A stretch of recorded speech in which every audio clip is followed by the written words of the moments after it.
Nagkaroon din ng sunog sa Quezon City kung saan 8 bahay ang natupok. Problema naman sa kuryente ang hinihinalang sanhi nito. Makibalita tayo kay Von Aquino.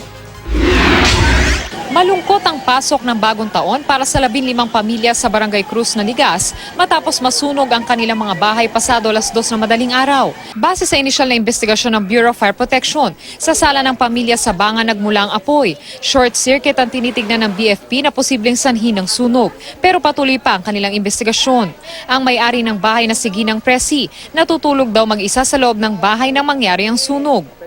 Nung nakita nga na-discover yung sunog, malaki na po at natutulog nga sila nung nangyari yung sunog.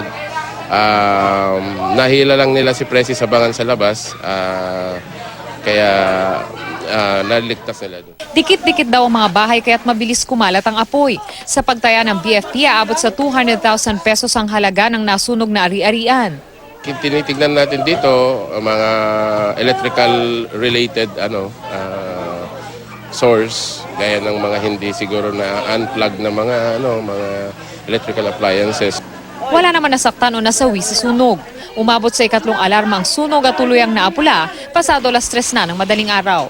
Von Aquino, GMA News.